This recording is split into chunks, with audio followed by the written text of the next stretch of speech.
last in a series of drug policy webinars on the impact of drug policy in the past 50 years in the Americas. If you need interpretation, the event will be in Spanish. Please go to the interpretation button at the bottom at the globe and pick the English channel. Muy buenos días a todos y todas. Soy Jimena. Good morning to every one of you. My name is Jimena Sanchez from WOLA. This is the webinar on the impact of drug policies in the Americas. The webinar will be held in Spanish. And we are now waiting for participants to join the session.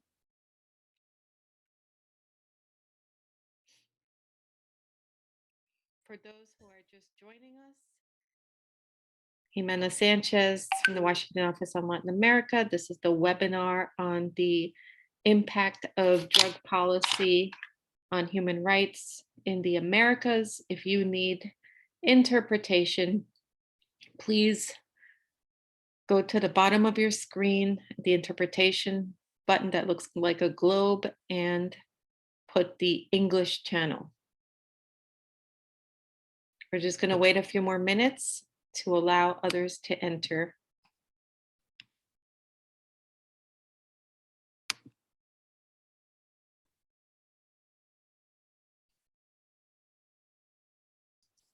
Ya en un minuto comenzaremos. We will be starting in a minute. We'll be starting our webinar in a minute. If you have any questions, please use the chat option. Going to wait 20 more seconds and we'll get started.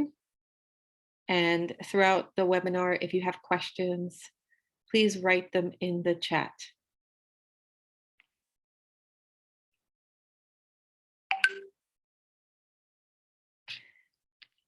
Actually, write them in the question and answer function, not the chat. Me corrijo, no lo pongan en el chat, pero I rectify. Actually, use the Q&A option in the question and answer option rather than the chat. Okay, so I think we can start. Good morning to all of you. My name is Jimena Sanchez. I am the director of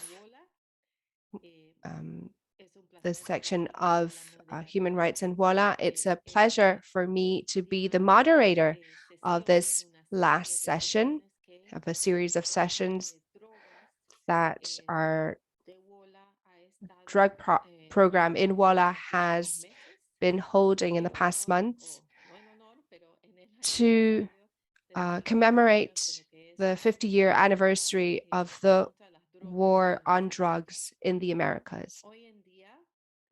Today we will be talking about this topic and how it has impacted human rights in the marginalized communities, such as women and other populations in the Americas, specifically in the countries of Mexico, Honduras, Colombia, and Brazil. As you may know, the impact of the anti-narcotic policies in our region have had horrible consequences on the environment and health, on the human rights of Afro-descendant communities, indigenous communities, and rural communities. We have also seen recent developments on how these policies are impacted following the changes that we have witnessed in different countries. Our panelists today will be shedding light on what these impacts are doing, how they're living through these changes, and the solutions they can suggest for the international community in order to change the situation. In order to do so, today we are joined by Carla Palacios Flores, who has a law degree in the Universidad Autónoma de Ciudad Juárez, and she is the general coordinator of the Paso del Norte Human Rights Center. She also works as a legal representative for victims of serious human rights violations, with a specialization in the documentation of human rights violations. She also works to grant psychosocial support and comprehensive defense of victims of torture and forced disappearance in Mexico. After her, we will be listening to Miriam Miranda, who describes herself as an advocate of human rights for the Garifuna people in Honduras. And she's also defender of the cultural survival of these people. She's also a current general coordinator of the Honduran Black Fraternal Organization. She's had years of experience in the defense of common human rights of the Garifuna people. Leading Ofrane, she has actually brought and won 2 legal cases against the Honduran state before the Inter-American Court of Human Rights in relation to territorial rights of the Garifuna community in Punta Piedra and Triunfo de la Cruz. After Miriam, we will be listening to Jose Santos Caicedo's description of his experience with the Afro communities in Colombia. Born in Tumaco, Jose has been an advocate of ethnic and territorial rights of Afro-descendant communities in his region, with the National Process of Black Communities, which is an organization of Afro-descendants that includes different community councils and organizations within Colombia, and that is part of the National Peace Council of Afro-descendants and the ethnic community that fights for a full integration of ethnic and territorial rights in the peace agreement that was the peace accord that was approved in 2016. And we will have a video as well of Alexandra Montgomery that unfortunately will not be able to join us because of specific situations linked to Maria Franco. But she is the director of Amnesty International Brazil. Before joining Amnesty International, she was an advocate for more than 16 years for the rights of favelas in Brazil. She has brought forth several cases within the Inter-American system of human rights. And in order to start our conversation, Carla, we wanted to ask you the following question. Ciudad Juárez, one of the main cities in the border of Mexico, the northern border, and has also been one of the main battlegrounds of the so-called war on drugs and crime in recent years, including through the deployment of military forces to police the city. What have been some of the impacts of the war on drugs on human rights of the population in this area in recent years? And what kind of cases of human rights violations have you documented? Who have been the people that have been more deeply impacted? What kind of populations are more impacted in this context of Ciudad Juárez? Thank you. Thank you for your invitation. Thank you for all of you who are following this webinar.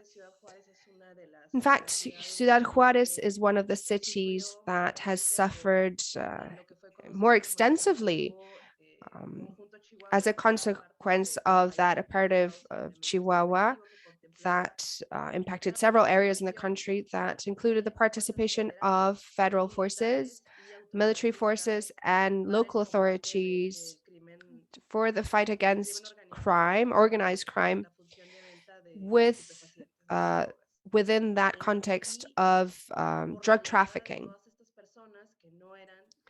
And as we saw more people arrive to our city, it brought forth also a series of criminal activities that we hadn't seen before, such as kidnapping, extortion, that we had already witnessed within the community, but are now actually impacting the city in a much more exacerbated fashion. And we knew that those groups that were carrying out these activities were actually part of those federal authorities. And this increase of violence justified a more aggravated use of force. So we understood this as that the only way to solve issue of public health with drugs that comes about from the drug trafficking was the use of force. It was detaining people that were responsible for these crimes, but also killing some of these people that were involved in these kind of illegal activities. So that was the collective thought back then, and now the collective spirit is also to basically erase these people from the city, these people that are responsible for these activities. So that was the kind of crimes that these armed forces carried out. And what are those violations? Well, for example, we see forced disappearances, we see torture, we see extrajudicial executions. We had all kinds of sexual violence perpetrated against these people, and these violations of human rights were justified in that war on drugs. And that was the main issue that we're experiencing in this situation in 2018. From 2010, it was to fight drug trafficking, to use all the tools at hand to end drug trafficking. And citizens were also viewed as suspects in this war. So if somebody was killed in a public space, they were immediately associated with organized crime. And that is still the situation nowadays. Everything is justified. All the violence we see against citizenships, it is justified through the idea that these people are part of these criminal gangs. So there's no efficient strategy to identify this as a public health problem.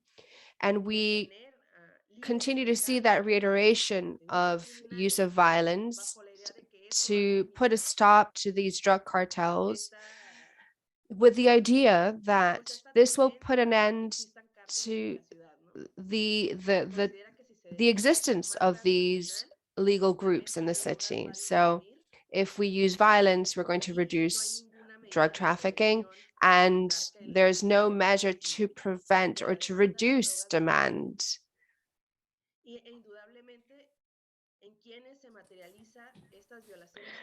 And then obviously the violations against human rights, discrimination, all that happens to those are extremely vulnerable people with very few resources, young men. We're talking about 18 to 30-year-old men, also a lot of women. The intention is to force women to actually report their romantic partners. And basically, it's the most vulnerable people that have suffered those human rights violations.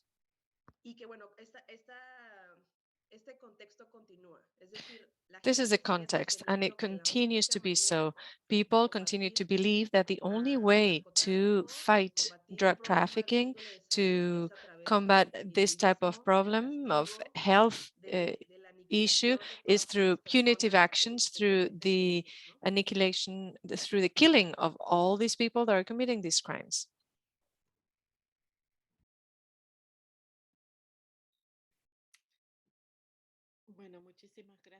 Thank you very much, Carla.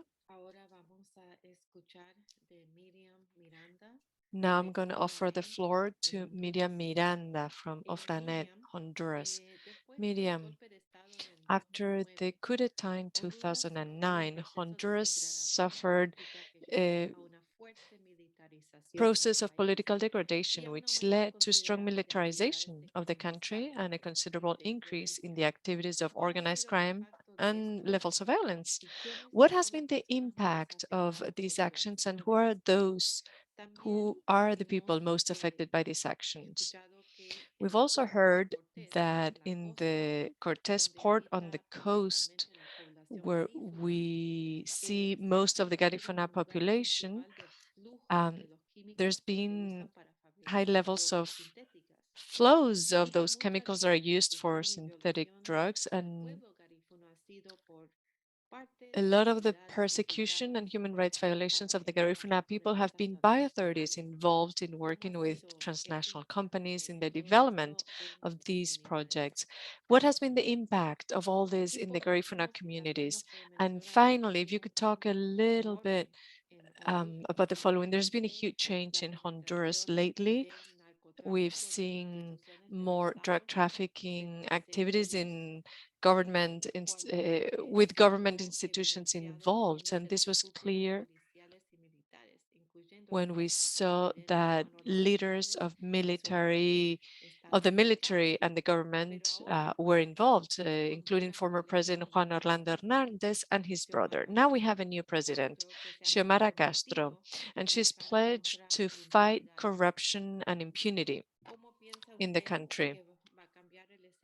How do you think that will change the situation, and what should Biden's administration do in order to provide the US support to Honduras from now on? Thank you very much. Can you hear me? Wonderful. First of all, I would like to greet Carla. It's a pleasure to be here with you today. Someone was talking to me about you yesterday. You were part of a working group yesterday with Mr. Caicedo. I don't know him personally, but we live in very similar territories. We suffer very similar problems, and we're obviously I consider him my brother because of this. Thank you to those that have connected to be here. My connection is not very stable, but I hope I can share with you some remarks. Jimena has asked me very interesting questions. Going back to what Carla was saying, I think it's important to highlight, as Jimena said, that we've been fighting drug trafficking for 50 years, and we have to clearly state the following: it's been a total failure. And we need to state it very clearly. Why? Because our communities are paying for those policies to combat drug trafficking. Here, everyone knows that drug trafficking is an industry that moves millions of dollars, that moves so much money that we in Honduras have become a narco state. There are many businesses that are involved, and they're not interested in truly fight against drug trafficking, in putting an end to drug trafficking. We're talking about money laundering. We're talking about arms trafficking. We're talking about everything involved or related to this industry, not only in Latin America, but at a global level.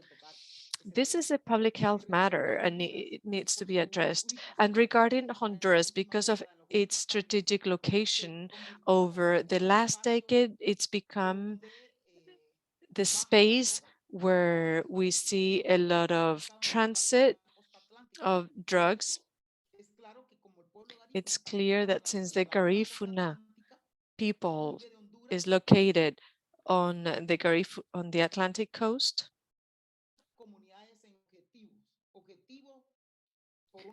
we are a target. We are a target for the state and for the fight against drug trafficking by the US government, but also we are a target for all these criminal groups that are fighting over the territory of the Garifuna people. And right now, we're not only a transit territory, we have been seeing news saying that there are different operations arriving to the area in order to destroy puppies and all the different plants that are used to produce drugs. There are also labs located very close to cities where we see Garifuna people living. And this is a very serious matter. We, or rather, there's a plan in Honduras that involves different practices to fight against drug trafficking that is truly affecting our communities. The same one that is being used in Colombia is now being used in Honduras. I would like now to share two things that happened. An attack in 2012 in Boquitia. We had an operation with the DEA and the Honduras police. There was an attack that took place against the Mosquito people. There were deaths because of such actions. And this is a terrible event, a terrible incident. It happened again. We've been attacked from helicopters. Several communities within the area have been attacked. On the 15th of December, there was an indiscriminated attack against 3 vehicles where we had Garifuna passengers. 2 men were killed. 11 members of the naval police shot against the people that were traveling in these vehicles. And their excuse was that they were counterattacking. Basically, Garifuna people move or get around on the beach because there's no roads. Most people use the beach to get around. And with that excuse, they shot people. They shot the passengers that were in those vehicles. One of the vehicles got stuck on the beach. Others came to help. And that's what happened. And I'm telling you about this because it's important to understand how these communities are attacked. The communities are the most affected because of this war on drugs. At the end of the day, our communities are the most impacted by it. Honduras is a narco state. This is clear, given everything that has happened. After the coup d'etat, we need to understand that Honduras became the perfect political lab to destroy institutionality. It is a country where many people are forced to flee. People live in extreme poverty. This is the perfect country, basically, to do that political experiment. The interpreter would like to let the audience know that the connection is coming and going. So drug trafficking activities have actually penetrated government institutions, and we see this in different ways. But all those things have led to having a country where we have the highest levels of inequality. It's also the most violent and insecure country on the planet for human rights defenders and for the people in general, for the Honduran people in general. One of the most terrible things that we have seen is how people are fleeing the country. They're going north. 10,000, 20,000 people here and there, even though a humanitarian crisis was never declared. Now we have an opportunity. Why? Because we have the first female president ever in Honduras. It's an opportunity now. And by the way, because of the political and strategic work that we've carried out, because of the type of advocacy work that we've done in my organization, we understand that if we don't achieve any significant changes such as the reinstallment of the rule of law, which is something key for my country, we will not have a lot of hope. People are hopeless. They've lost all hope. People actually voted. A lot of people went to vote for Xiomara Castro because people were desperate. The situation was completely unbearable.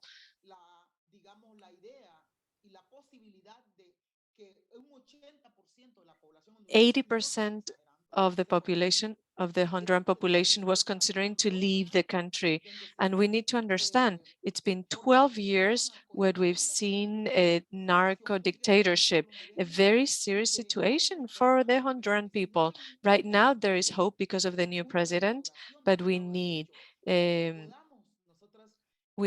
to see the rule of law reinstalled in Honduras so that we can continue to work as defenders, human rights defenders, so that we can continue to fight for our people. Otherwise, the situation will be extremely difficult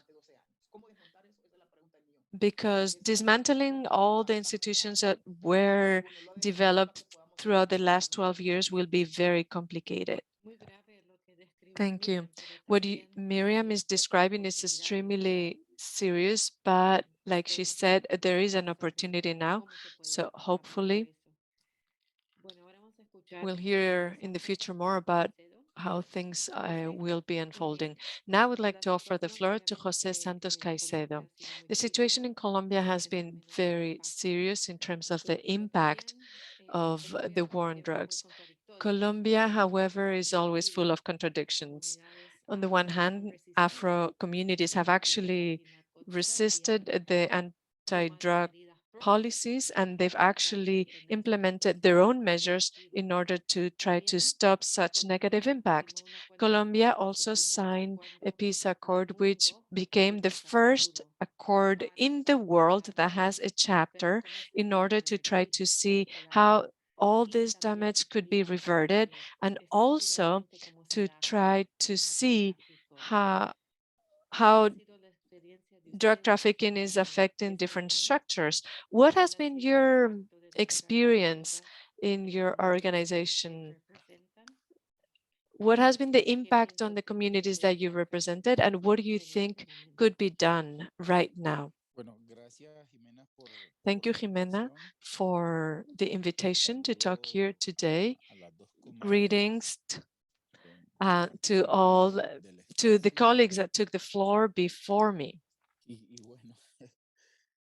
La tragedia que comparten las dos. The tragedy that our two colleagues have described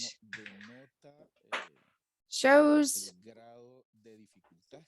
the extreme difficulty we experience as people. I wonder how I should go about answering Jimena's questions and also how my responses will be received in this discussion. Our Black community is mainly located in the Pacific coastal area.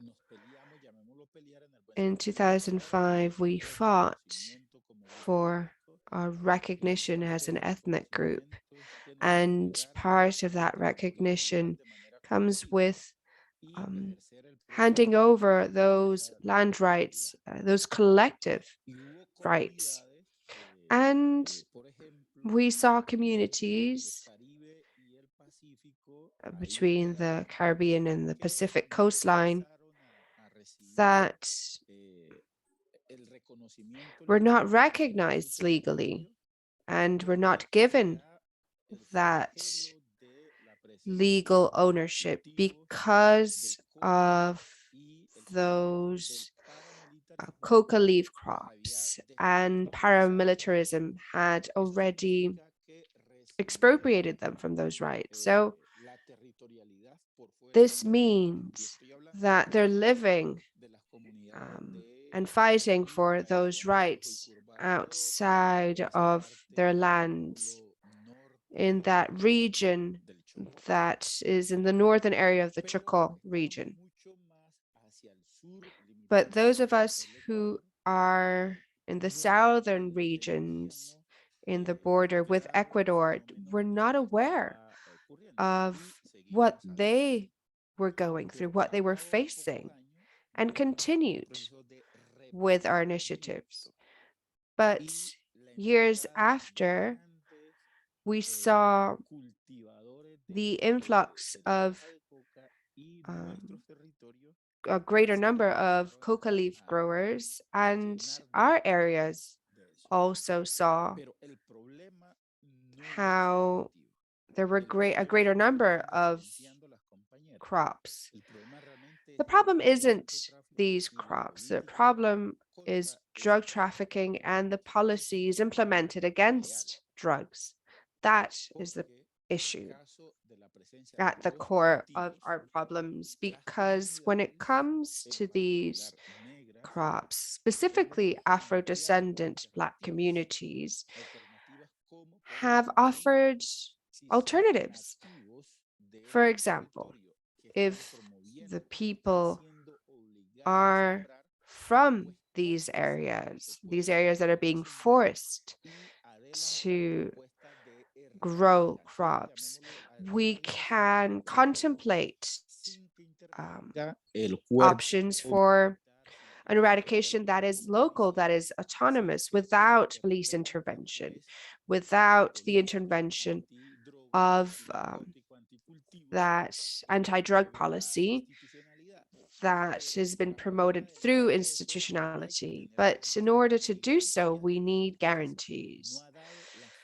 These guarantees have not been ensured by the institutions because they wish to continue to control the routes used for drug trafficking.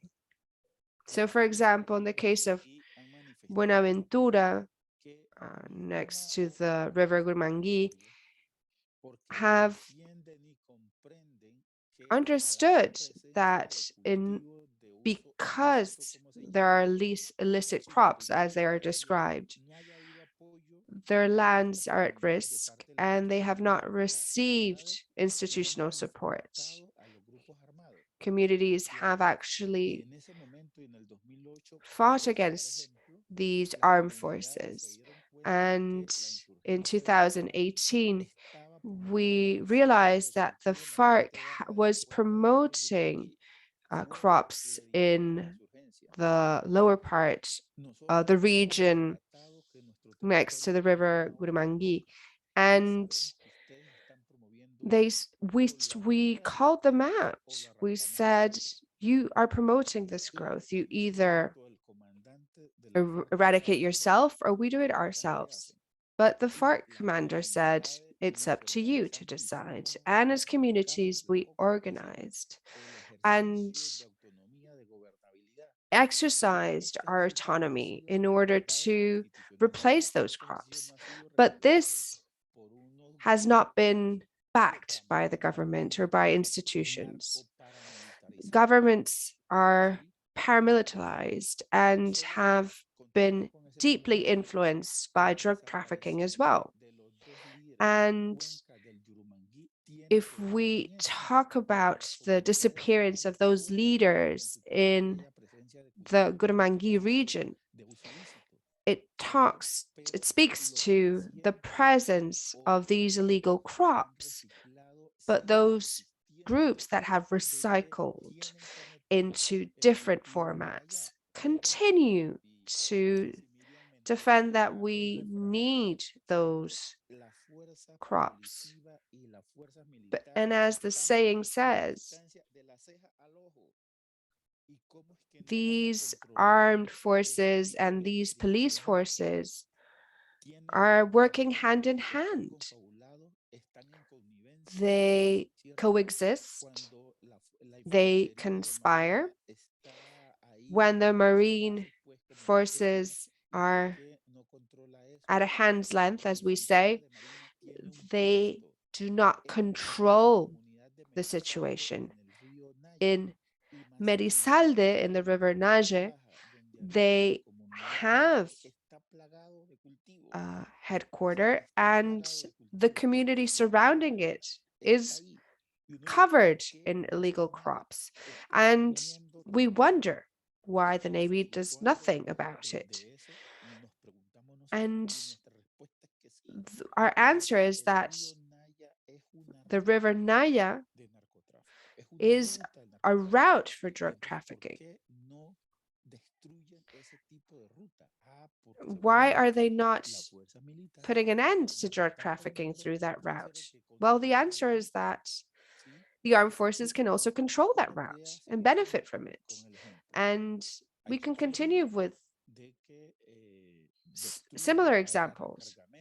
There is suspicion that they take cargo, that they use their equipment in Manglares Cape in Tumaco.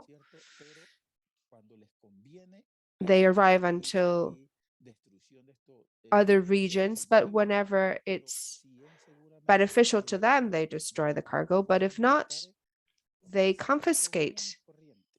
And that is fairly common. Tumaco communities have resisted to the presence of coca in their region. And this is why we decided to go to Havana, to go to Cuba and say, our lands are being affected by all of these situations and ensure that we're heard. But Section 4 of that accord is not being implemented. And as the other sections of this and chapters of this accord are not being implemented. The example is the scandal of the brother of the vice president and foreign minister of Colombia is actually involved in drug trafficking. They are impregnated with drug trafficking. And that's why there's no control in the port of Buenaventura. Why is there no control? It is up to the communities to defend ourselves. Many indigenous, rural, campesino, Afro-descendant communities have proposed as a solution is to legalize drugs, to be able to convert those crops that are now seen as illegal as an opportunity to produce legal drugs, to use these crops to produce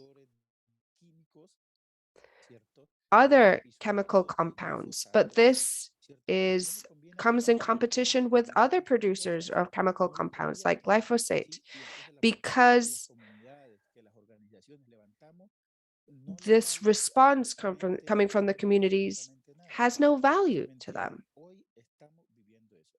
This is the situation we're facing today, but with that additional grave circumstance that we're talking about today. We're not only talking about drug trafficking at a large scale, we're talking about smuggling.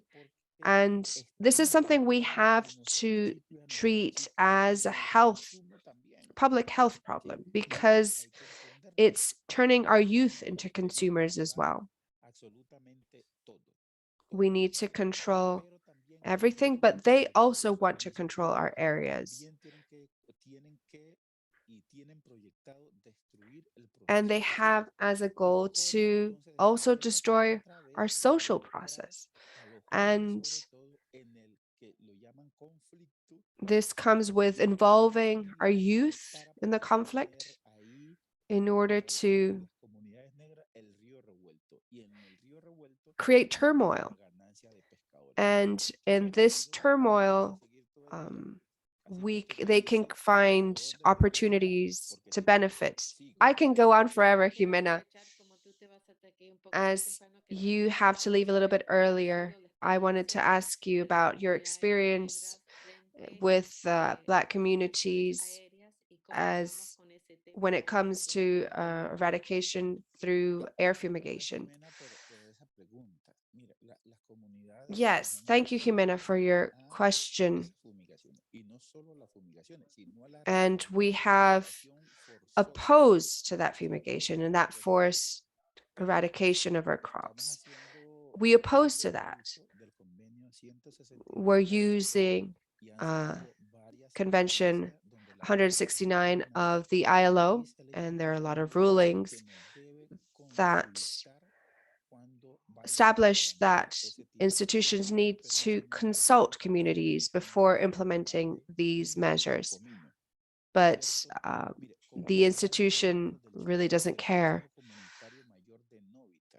The Community Council of Novica actually won the case for consultation. The government has to consult us, but the government has no interest in following this ruling because their objective is to fight against crops, because they believe, and that could be the case, that crops can contribute to the armed conflict. But the insurgents we're witnessing now will probably live off of these crops, but they're also complicit and they have this support of the armed forces. And the effects of this aerial fumigation are really grave because the local population is being affected. These fumigations are indiscriminate. They just fly over areas that might have different crops, such as bananas, or might have farms that are not illegal, even homes. But we need to prove that the health issues we're experiencing is linked to the use of glyphosate. And we have no resources as a community to hire a lab to actually analyze and create the evidence we need. And I hope this answers your question.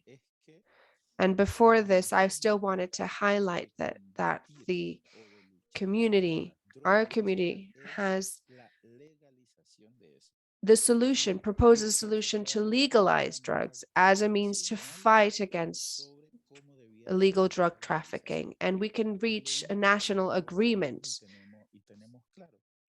And that is a solution that is clear to us.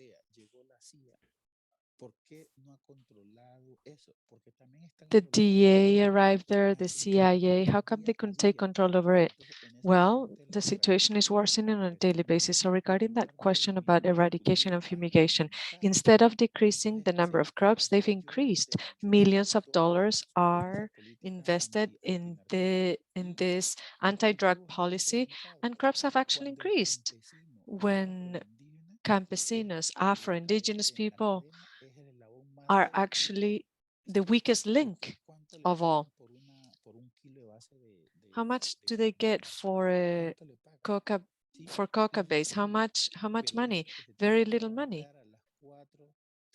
He's the one who has to wake up at 3, 4 a.m. to work on the crops and run the risk of actually being prosecuted. And that's all I have so far. I'm going to mute my mic and turn off my camera. Thank you very much, Jose Santos. Before moving on to Alexandra Montgomery's video, I would like to ask participants if they have any questions. If you do, please, you can share them through the Q&A function. It's at the end, at the bottom of the screen, part of the toolbar. I would like now to move on to Alejandra's video. Alejandra Montgomery.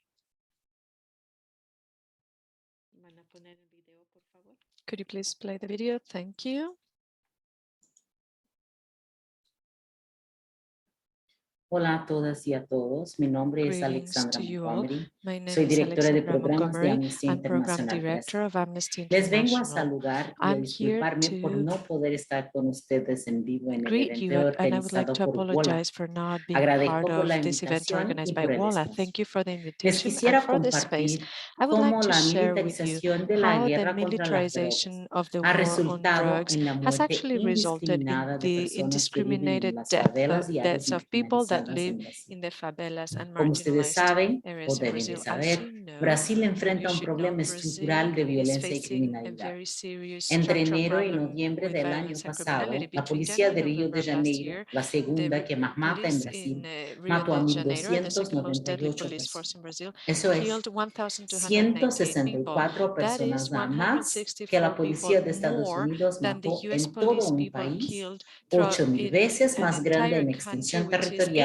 que el 8,000 estado de times Río de Janeiro. bigger than the state of Rio de Ese es un Janeiro. promedio And de that's 3 an personas average of asesinadas 3 por la people policía al being día. killed by the Y police on a daily significa basis. que a cada 8 And horas that la means that policía every 8 mató hours, al the menos police un civil en killed Río de at Janeiro. least one civilian.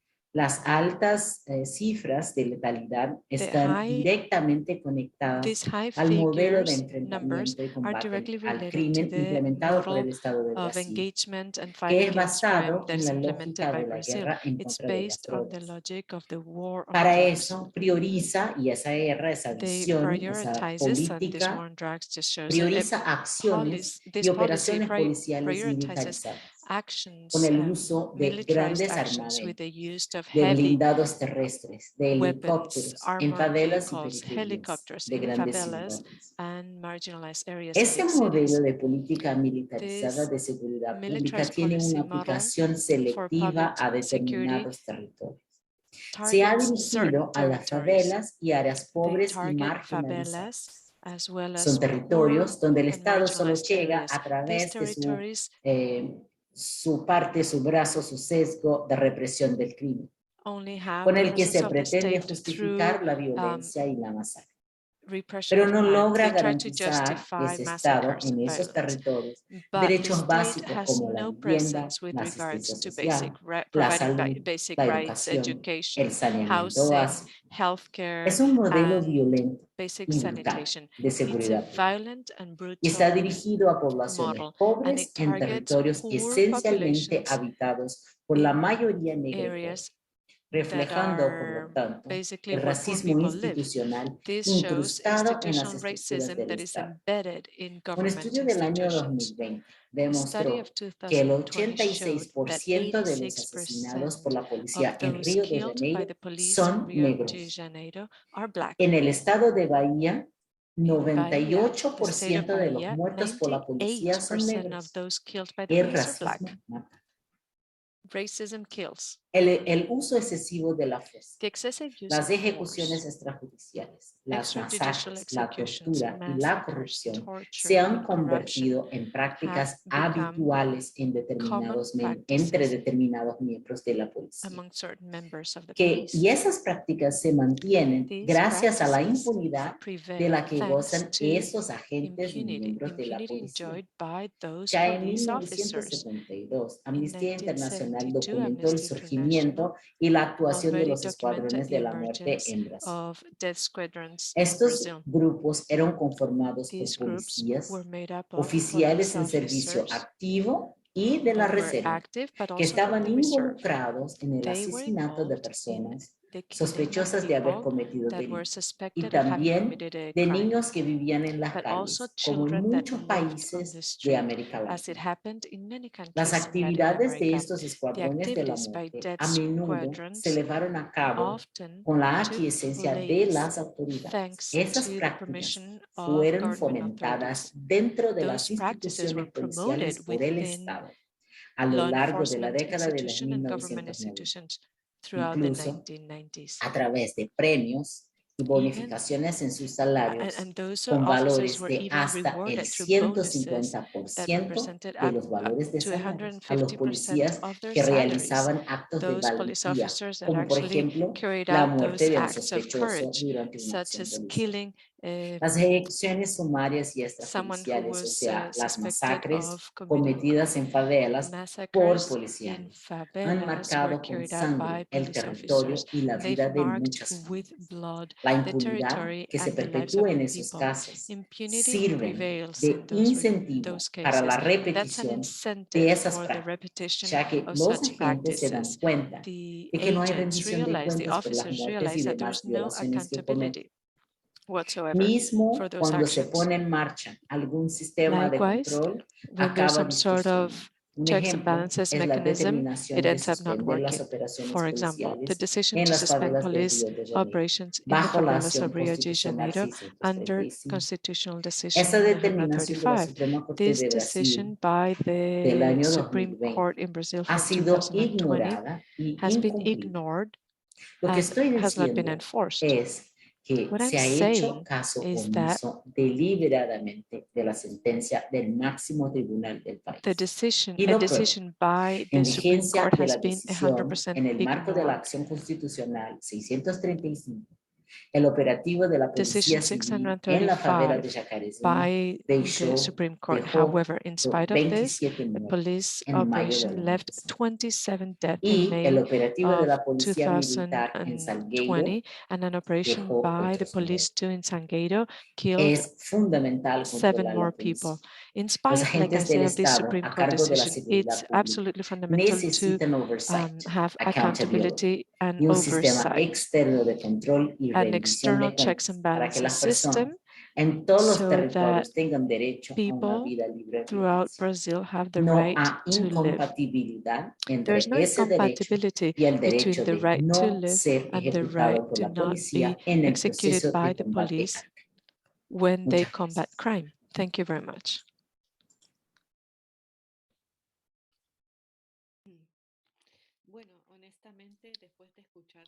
After listening to all the presentations and the video of Alexander, I'm speechless, I must say. The situation is incredibly complicated, and the possibility of taking action is truly complex. While I give time to participants to think about questions, I would like to ask all of you. Please share with us 1 or 2 recommendations about what people can do from the United States or other countries, given this extremely complex situation, in order to help get out of this situation moving forward. Why don't we follow the same order that we followed when we took the floor at the beginning? I'm going to offer then the difícil floor to responder Carla. a la pregunta. Yo creo Your que question is also very difficult. es un tema, creo, prioritario pues en esto que hemos platicado de las violaciones a derechos humanos que We've se ha been vivido talking durante about la human guerra rights contra el violations narcotráfico, and what's pues happened es el during tema de the la war impunidad, on ¿no? drug. And Creo the que biggest en todos issue los is casos en los que impunity. estamos In planteando, all the cases that sí hay una we've addressed participación here, muy, there is muy a fuerte, muy clear obvia and de las strong and obvious autoridades participation and por permitir involvement by pues estas authorities atrocidades que se cometen who en nuestros países, did pero not también de stop these fomentar. Entonces, yo atrocities. creo que uno de los temas que Estados Unidos I pues think tendría que one intervenir of the things that the es el United States de could do presionar al would be the Estado following: to mexicano put porque se pressure castiguen on the estos delitos, Mexican ¿no? Que government se to actually castiguen, punish these que crimes. dejen de encubrir a las They have to be autoridades punished. que They siguen have perpetuando to estas stop prácticas, tanto las protecting violaciones a derechos humanos como those that también continue to commit these pues crimes los such as delitos human del rights crimen organizado, o sea, violations como lo decían ellos, en una and the involvement participación in obvia y organized cínica de las crime. autoridades There is a clear en involvement by authorities estos in these delitos y en este type contexto. of crimes, Entonces, in this context. que Estados Unidos presione, Therefore, the que United States realmente needs to las esferas really and truly internacionales put presionen a pressure. México para que The rinda international community needs respuestas to a put las pressure on víctimas, Mexico que so obtengan that justicia a the las víctimas. government Y creo que otro punto también brings importante justice es el tema to the de los victims. discursos, ¿no? Something else that is Cómo also México important podría, has to o do cómo with Latinoamérica en general podría the discourse cambiar in los general. How discursos can Latin del America punitivismo, ¿no? De change the realmente discourse encontrar that vías has to do with más punitive integrales para actions? We atender need to problemas que nos look atañen a for todos more comprehensive y actions no to únicamente a solve través de these eso, ¿no? De problems, not políticas only duras, de through políticas very rígidas. hardcore Creo que esos serían punitive los dos policies. puntos que yo creo que tendrían que ser I think those would be the tomados por two parte de las priorities esferas that internacionales, need no únicamente to Estados be Unidos, es addressed by the la international presión para el community, not castigo a only estos by the US. delitos We need y the el cambio de international community to put discursos, pressure so that these o sea, crimes pues un cambio de are paradigma, pues, o sea, cómo poder punished resolver and a estas change in the situaciones sin paradigm. recurrir How can constantemente we solve a las these situations detenciones without y a resorting all the acciones que time únicamente to desencadenan en violaciones a detention and derechos humanos, actions ¿no? that always lead to violations of human rights? Thank you very much, Carla. Miriam, same question for you. Sí, mira, yo creo de que es importante seguir la línea de, I think it's important, queriendo seguir un poco lo que decía José Santos. going back to what Jose Quiero Santos compartir con was talking ustedes about, algo que mi to mamá highlight me something. I want to share que with es you una something that my mom muestra has always de told la me, and this actually situación que nosotros shows nos encontramos. clearly Me the dice mi situation that mamá, we're facing. My hija, mom eh, told me, habían, te puedo decir que hace muchos I años, can tell you estamos hablando de muchos that años, many years ago, and I'm talking about many years ago, 50, 60 years ago, I don't know how algunas many, mujeres que some women, participaban, algunas mujeres para criar sus hijos, in order to raise their children, iban y trabajaban en el tema de, digamos, elaboración de licor. No sé cómo lo would hacían actually en work México. on making liquor. I don't know how they did it, but my mom told me that. And I understand her so well. She's so right. It has to do with what Jose Santos was talking about. They would walk for many kilometers to get 1 barrel of distilled alcohol, and they were persecuted. They had to sell it in a clandestine manner. They worked really hard in order to be able to sell distilled alcohol. They were persecuted, they were criminalized, and there's a whole campaign against these women. And they were doing this for what? To feed their children. And pay attention here. Now, you can go anywhere and buy alcohol of any type of brand. And if you want to drown yourself in alcohol, that's your own decision. We need to look beyond, because otherwise this problem will not be solved. This is an incredible business. It's extremely lucrative. And what Jose Santos was talking about was truly interesting, and we've thought about this. When you talk about something that is so extremely lucrative because it's actually banned, it becomes an industry that has a very clear strategy in place. So at the end of the day, who's actually the winner here? The businesses, those that manage and move incredible amounts of money.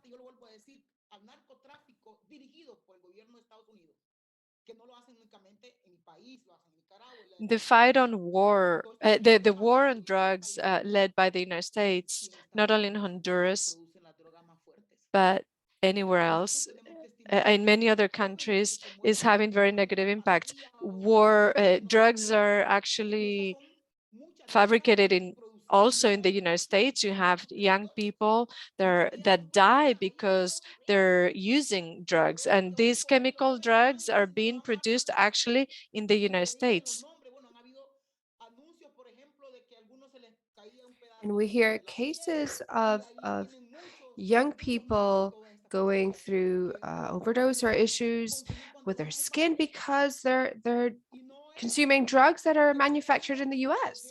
And they might have been partially produced here, but what we have to be aware of is that need to redesign our strategy or war against drugs, because we cannot continue to suffer these deaths as indigenous or Afro-descendant communities, rural communities.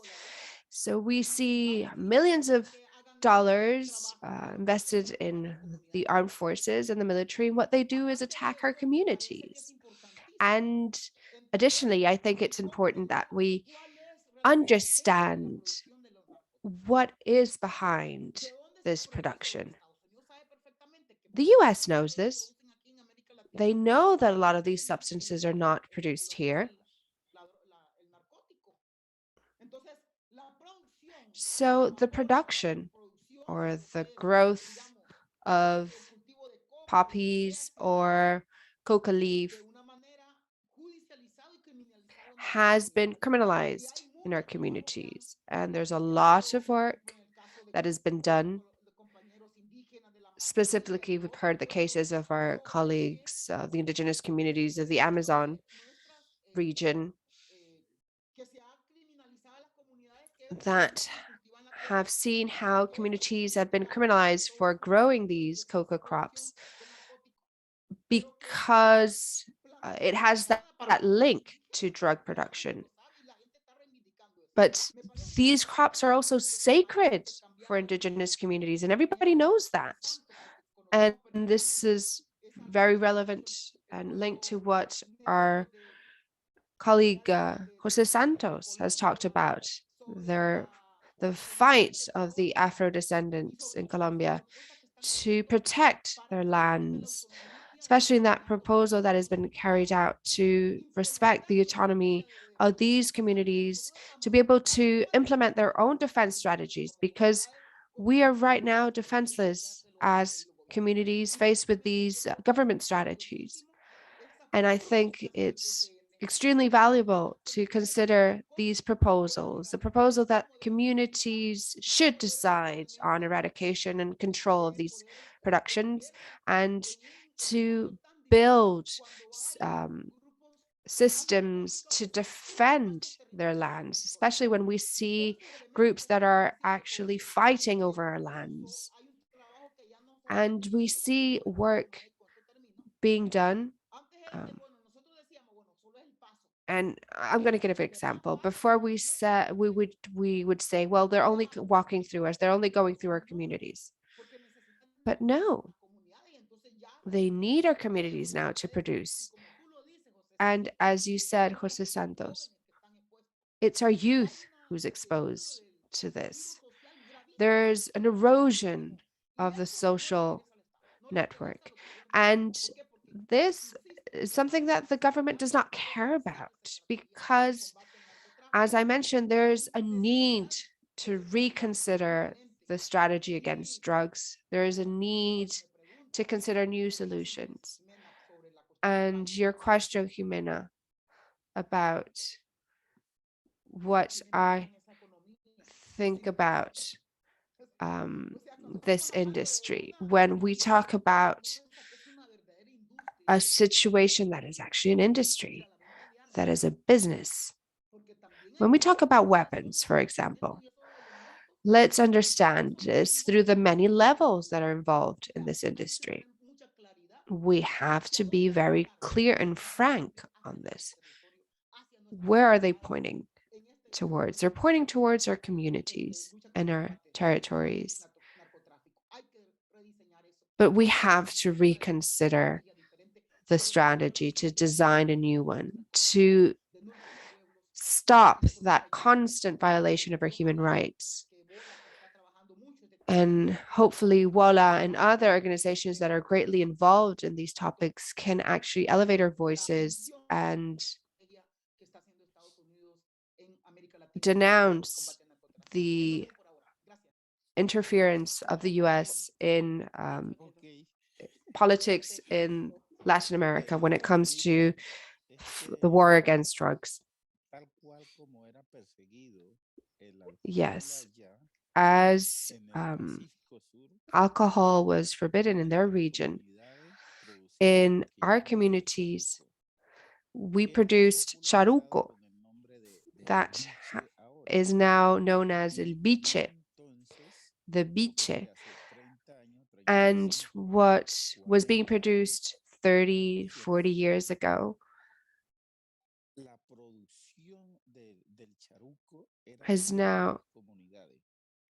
was produced by the communities.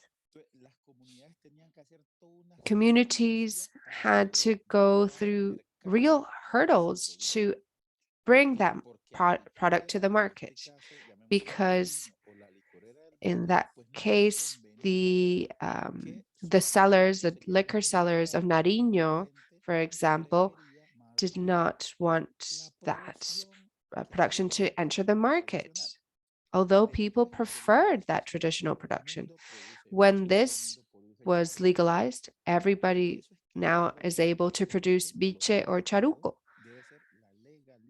So, as we mentioned before, the solution is to legalize. And today, we see how our country has legalized cannabis for medicinal use. And this came about because there was probably an interest from businessmen that have a strong influence in the country. So this is not being produced through the communities, and the licenses that are being granted by the institutions are being granted to great corporations that come from Canada, for example. And our question is, what can North America do as a society? Well, first of all, we can ask them to support those initiatives of self-administration of these eradication measures. And the government can help to promote these initiatives. But as we heard, of course, it probably doesn't benefit them. But we see that that industry will probably be negatively affected by legalization. And we need, however, to consider measures that protect the people in these communities and find initiatives that are supported by the institution. They are not now currently supported.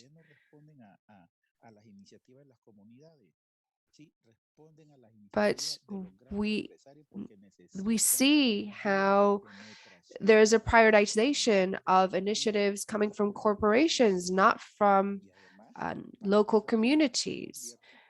Corporations that try to extract natural resources from our communities to protect the routes they use to smuggle drugs. And as you asked, the North American society should support these local initiatives people from the communities of Tumaco, Rovira, Alsacia that are promoting that eradication. They need support, but in order to do so, we also need resources to support these initiatives. We're currently seeing a lot of fear because social leaders are being disappeared. And that creates fear. And we're seeing how this self-organized response is being affected by fear. People wonder, what will happen to me if I continue with this, if other people are already being massacred? So we have to continue strengthening local groups, strengthening these local initiatives. And thank you again for your invitation. Thank you. We've received a series of questions, and I'm going to start with the first one that asks, how can we unravel that network of corruption that continues to put these communities in a situation of vulnerability? Do you believe that international mechanisms have been successful examples, examples to fight against corruption? And what is the incentive to fight against these illegal activities since they're so lucrative? So let's start with Carla. These are tough questions, of course. When it comes to corruption. No han sido exitosos. Creo We do precisamente not el see tema any de que las las successful comunicaciones que hemos examples. recibido de parte del Sistema Universal, What Sistema we've Interamericano, seen in the pues son tan inter-American system generales y and que realmente no logran the aterrizarse. O sea, universal system. sí son muy paradigmáticos, They claro que come out with ofrecen measures that are suficientes so herramientas general para that la investigación de los do casos, not pero allow for us to no cambian implement it in our voluntades, own ¿no? No cambian cases, and they voluntades, do no not cambian have any intereses impact on personales. personal interests, Algo political will. que nos decía And una one of compañera the que participó en un things that one proceso of de our transición de colleagues nuestra told Fiscalía us when she Federal worked era on a process of no es transition of suficiente our con eliminar a una sola persona que se tax cree que es system. el problema en It's una institución, ¿no? Quien está we don't promoviendo la have to corrupción. limit our Dice, work to no, la eliminating one corrupción dentro person de that is las promoting instituciones corruption. no es precisamente un sistema In our, piramidal, ¿no? En donde quitamos in our el institution eslabón does not have a pues más hierarchy. fuerte, el que toma decisiones So y if we todo lo get rid demás of se the va a caer, person sino that más is bien es como making un hongo, ¿no? O decisions, sea, quitamos una parte, we pero can vuelve a amend surgir un hongo. it. Entonces, No, if we realmente behead yo considero that structure, somebody un tema else prioritario pues will, es el no will come up encubrimiento, o sea, realmente el castigo a los and take responsables, over.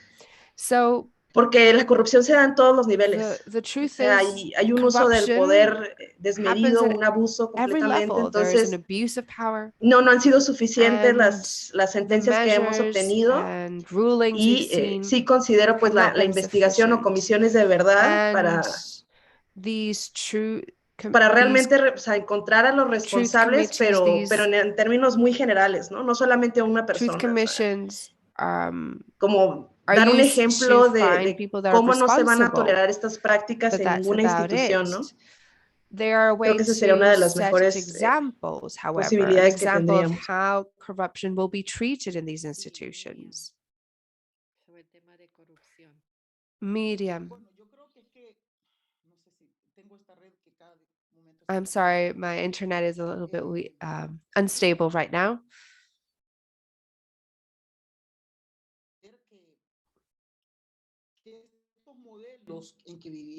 We have these models that strengthen corrupt models, and it creates a culture that we need to fight against, culture that is present in our lands, in our communities. And social movements had a lot of initiatives. In Honduras, impunity is rampant. And in recent years, we've seen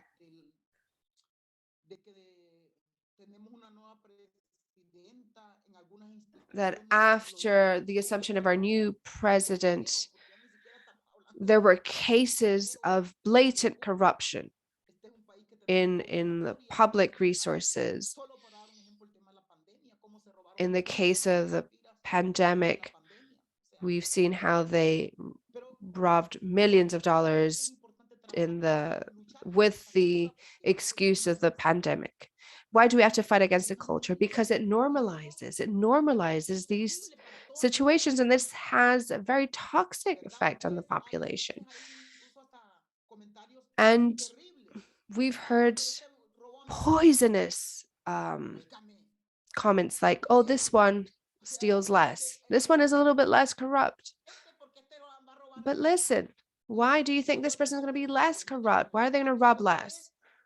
So that's how our mental structure has been determined. There are aspects that are sacred.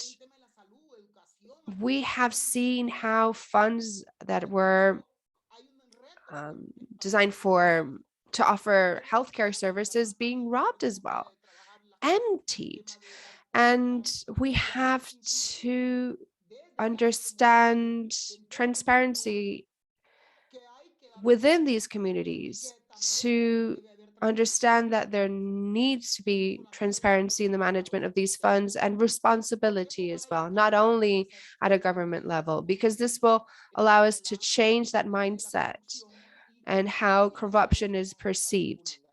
That goes hand with impunity. In the case of Honduras, we've even seen laws being approved, even members of the parliament approved laws that protected them.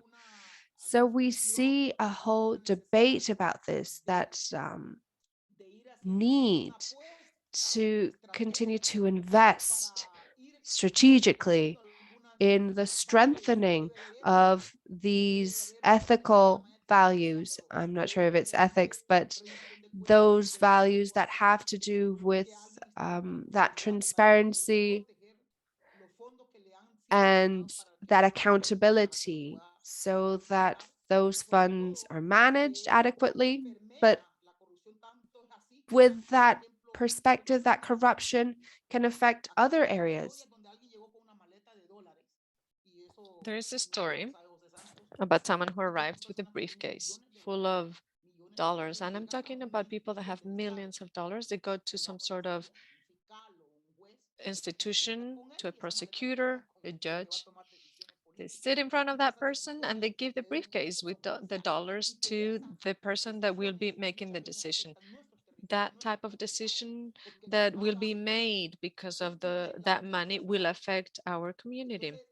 The one who pays has the justice on their side. This is a very serious situation, and we've suffered incredibly because of this. Sometimes we don't, for example, a year and a half, some people were put in prison for a year and a half just because they were defending water, and we never knew what happened. We have 3 or 4 people that disappeared from a community, among them a leader of the community. There is a sentence against the government. Triunfo de la Cruz is a community. So I fully understand what my colleagues said. Carla mentioned it, the cost faced by our leaders. I'm really sad with what happened to your friends. And then people say, how can you live in a community affected so much by organized crime? There are different options, right? You can leave your house, you can flee, you can ignore what's happening, or you can actually fight it. And our leaders, those that decide to fight those groups, pay a very high price. They're fighting against a structure that is well established in the country so that those things can actually happen.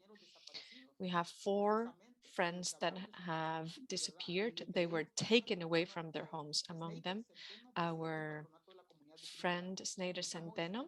the chair of a trade, the president of a trade union, we've created an independent investigation committee in order to not only investigate, but also search for this person and punish those responsible for such crime that took place in 2020. We are also demanding to have a special prosecutor named that will work on enforced disappearances.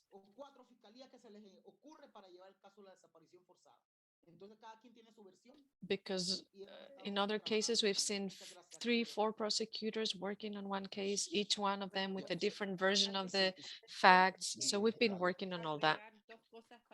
Well, I would like to say something now. We received more questions.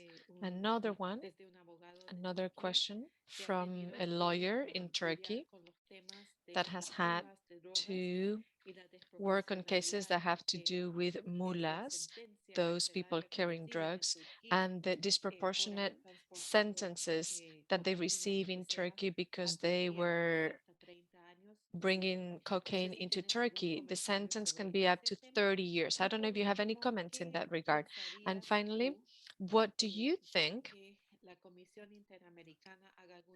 about the following? For example, have the Inter-American Committee draft a report about this matter, about this issue. Está bien, intentaré. Jose, these questions are for you. If you could answer them, thank you so much. Yes, I will try to do so. I would also like to add something to what Miriam said.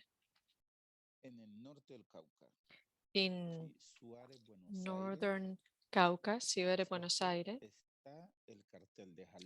we have the Jalisco cartel and the Sinaloa cartel. They control the moving and selling of drugs, but also the production. They go to the home of a Black indigenous campesino and they tell them, here, have this money and please start growing coca. People say, no, no, no, I don't want this. I want to continue to grow banana, coffee, and so on and so forth. The next day, they're told, you either take this money or your widow will take it. And that's what's happening. That's why many people are actually losing their land. So regarding the question of corruption, some people say, how can we have the scandal of the vice chair, the brother of the foreign minister, and nothing has happened? There's impunity. What happens? Well, that there is a prosecutor's office that is at the service of these people, of these capitalists, of these big businessmen that are involved with the mafia. The leaders of this country are involved.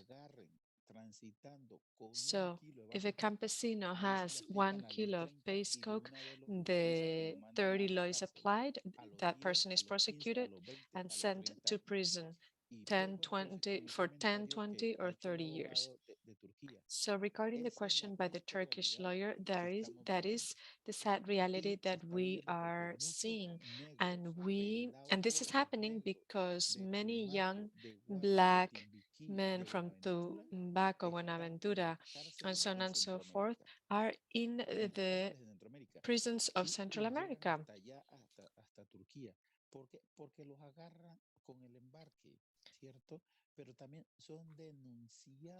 They are reported by the same people that actually sent them all the way to Turkey with the drug, because they need to make sure that larger shipments actually go through. So they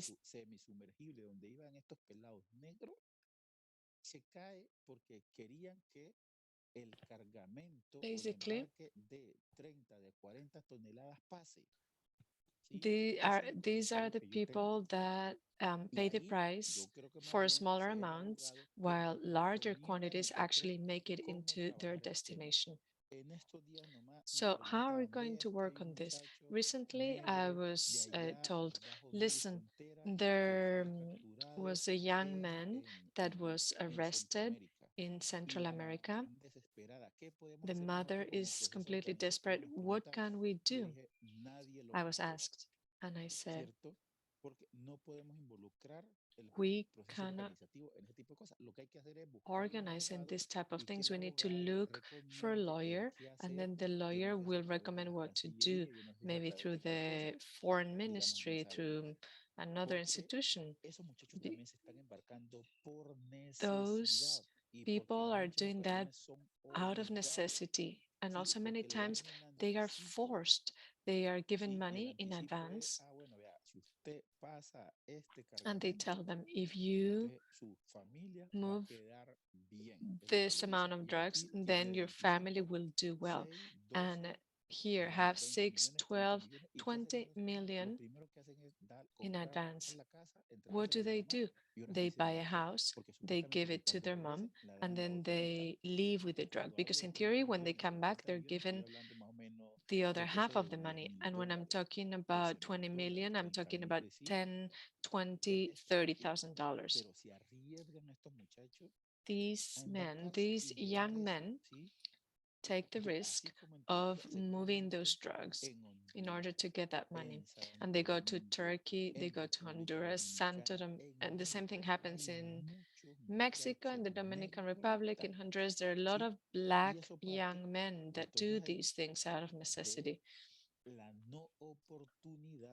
So this takes me to something else, and it's the lack of opportunities that these young men have suffered. They haven't had opportunities in life, and the only opportunity that they see is the one that is in front of their faces. Those are my comments. That's why we need to work at all the different levels, because this is a holistic problem. Therefore, we need to work on the different dimensions of the problem. That's why I also said that the problem is not only growing the drug. That is not the only problem. It has to do also with the selling of the drugs. It has to do with trafficking, with micro trafficking in drugs. We need to bring opportunities to these young men. We need to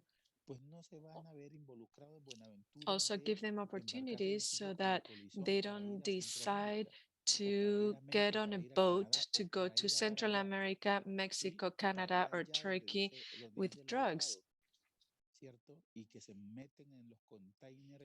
They get illegally into the containers, into the bodegas, and they carry I don't know how many kilos of drugs. That's what we're seeing.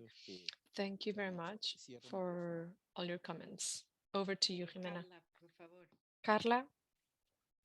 Sí, también sobre la pregunta del abogado en Turquía, una recomendación. Bueno, nosotros como organización tenemos muy clara que la defensa de un caso en específico tiene que ir acompañada de un plan de incidencia política y pública. Y nosotros también una de las herramientas que mayormente utilizamos para la incidencia pública, pues es el litigio internacional, ¿no? Como lo comentaba, o sea, ¿qué ayuda internacional pues se podría obtener? Pienso yo en términos como más específicos, pues el Comité de Derechos Humanos podría ser una buena herramienta para poder atender ese caso en específico, y también pues los mandatos especiales, los procedimientos especiales de la ONU. Quizás habría que hacer una revisión de los mandatos por temáticas y determinar en cuál de estos mandatos podría caber el caso que comenta el abogado. Yo pensaría en uno que tenga que ver con procedimientos o seguridad jurídica y demás. Entonces, ahí sí hay que ser como un poco más, creo yo, creativos, ¿no? O sea, tratar como de ir picando piedra con diferentes instancias, y yo pienso pues la ONU sería la más adecuada, y es realmente realmente es un proceso largo, o sea, no es únicamente tocar una puerta y que ya esa puerta te va a llevar a la verdad y justicia para el caso, sino es estar tocando muchas puertas, estar documentando mucho tiempo, pero realmente sí son eficientes, ¿no? O sea, es eficiente, hay una respuesta, no es tan corta, pero sí hay respuestas de parte de los mandatos especiales de la ONU, y yo creo que esa sería una buena propuesta para el caso en específico. Help the lawyer to solve the case. Thank you so much. I take this opportunity to also mention the follow-up question. I wanted to hear about the disproportionality of those rulings against those that are more vulnerable. In the case of Costa Rica, any minor crime that has to do with selling drugs or smuggling drugs. Eso es un tema que en México hemos vivido mucho. Creo que precisamente hemos encontrado que hay penas muy altas para delitos que se cometen en contra de los sectores más privilegiados, delitos como extorsión, como secuestro, y realmente el trabajo que hemos hecho es más bien un trabajo de incidencia política, ¿no? De cómo cambiar la legislación, cómo modificar esas penas, pero realmente es todo un proceso de carry out our advocacy to, o sea, es un proceso también muy largo. Yo sé que todo parece un proceso largo, pero también es un proceso de ir caminando junto con el poder legislativo para modificar pues estas penas, ¿no? O sea, sí hemos logrado nosotros en nuestros casos de secuestro y extorsión. O sea, la institución determinó que se tenía que imponer la pena vitalicia para estos delitos, siendo que para los delitos más importantes como el de homicidio, pues la pena era de 8 años, ¿no? Entonces, sí es un trabajo de seguir insistiendo en que el poder legislativo cambie también y que estas penas no son más que el resultado de una necesidad social, ¿no? O sea, la sociedad requiere que el narcomenudeo, que el secuestro, que la extorsión terminen, y que se considera que la única vía posible para alcanzar eso es aumentar las penas cuando no se atiende el problema integralmente. O sea, no es únicamente un problema jurídico, o sea, no es que no esté regularizado, no es que no haya una pena para esos delitos, sino que realmente las instituciones no están atendiendo la problemática desde todas sus esferas, ¿no? No únicamente la legal, sino también la social, el tema de salud, o sea, todos esos problemas que convergen en un solo delito y que no están siendo efectivamente atendidas por los estados, that affect these kinds of crimes, and they're not receiving the appropriate attention from states. I'm not sure if Jose would like to add. When we talk about the ICHR, Jimena, I'm not sure if there's a special rapporteur for this topic. But what I would like to propose is that if there is a rapporteur, to have a conversation with this rapporteur to inform them about the situations we are living, and to contemplate if the commission can actually prepare a report that would call on to the government of the US, for example, to intervene, to also create an opportunity for these kinds of reports to have an impact in the global sphere. Thank you. Miriam, I'm not sure if there's something you would like to contribute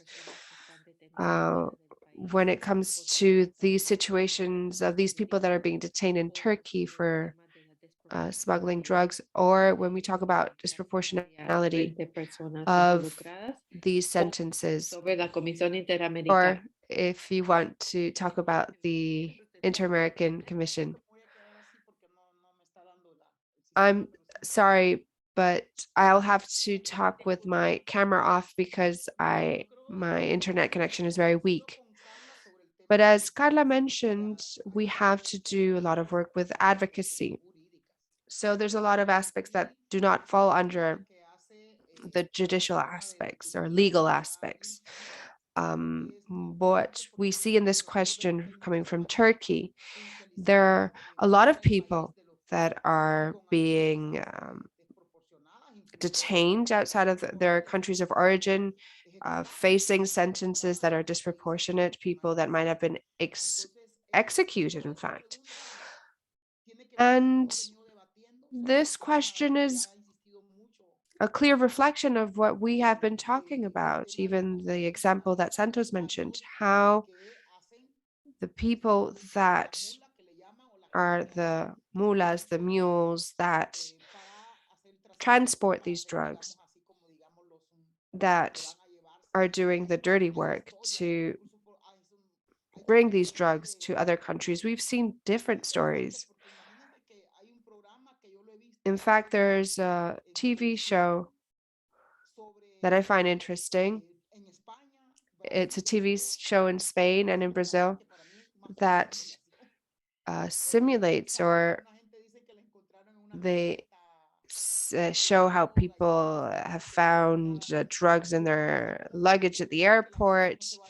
And these kinds of TV shows are used to create examples to prevent people from doing these things. And the truth is, we have to talk about the percentage of people that take that risk when we have other routes that have a clear strategy to guarantee that drugs will actually arrive to the place where they should arrive in the quantities that are overwhelming. Of course, we're seeing in these TV shows people smuggling very small amounts, but the actual drug trafficking is a crazy amount. And one questions, if there's a drug policy, why are there so many drugs making their way into these countries? And it has to do with what Carla mentioned. And I think it's important to also highlight what Santos mentioned. I'm not sure if there's a rapporteur or rapporteurship. I think it's important to actually request this. I don't think we have to stop our work at a report. And this has to do with the violation of human rights, which is at the baseline of today's event. We have to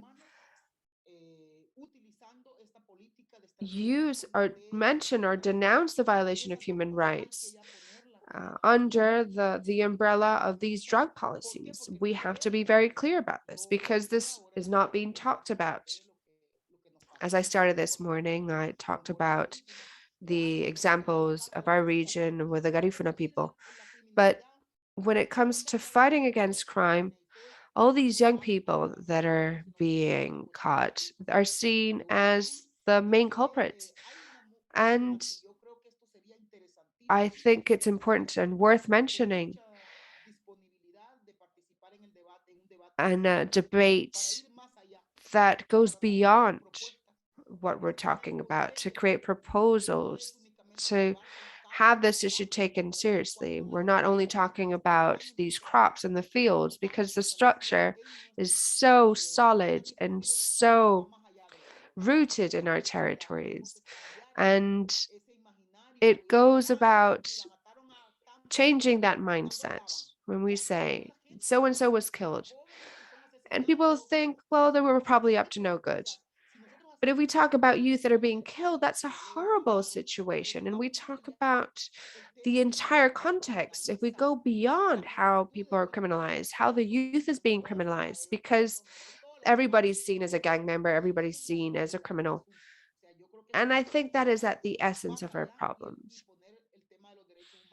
It goes beyond that structure. And we should look beyond, look at the violation of human rights and how it is enshrined in this solid structure. So I think we're concluding this webinar.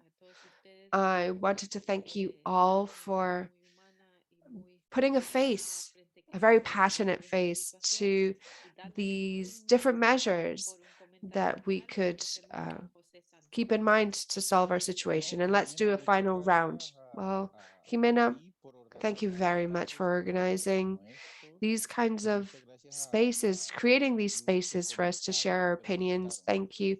to all those who participated and who commented. My heart goes out to Miriam, to her strength. Thank you for her courage. I know we are all suffering, and I hope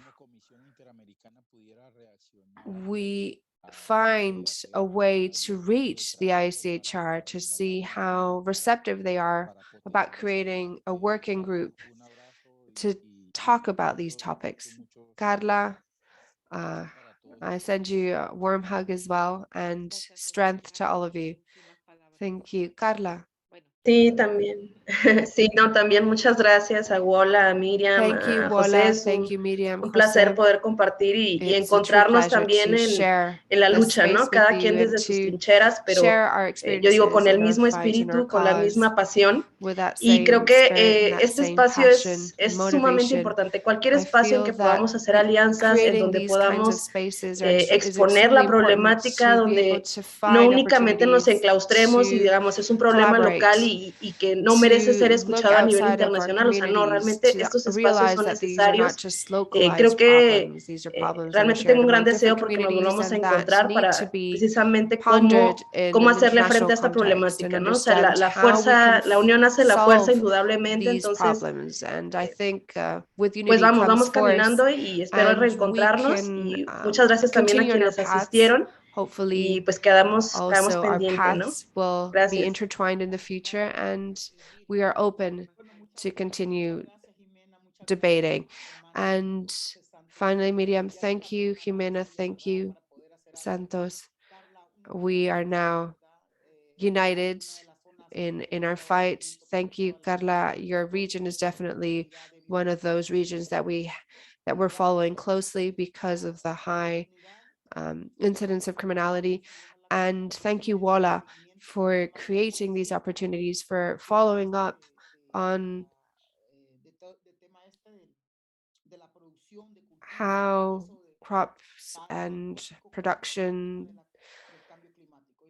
is affecting also other crises such as climate change. We've seen lands that are being eroded and devastated for coca leaf crops that are also being affected. In this dimension, we all need to work as a group, as a community. We need to fight together to fight against climate change. And I think it's important to follow up on that opportunity to reach to the ICHR and see if they are open to listening. And I would like to thank you all for following the event through Facebook, to the participants, and a strong message of strength to all of you. Thank you.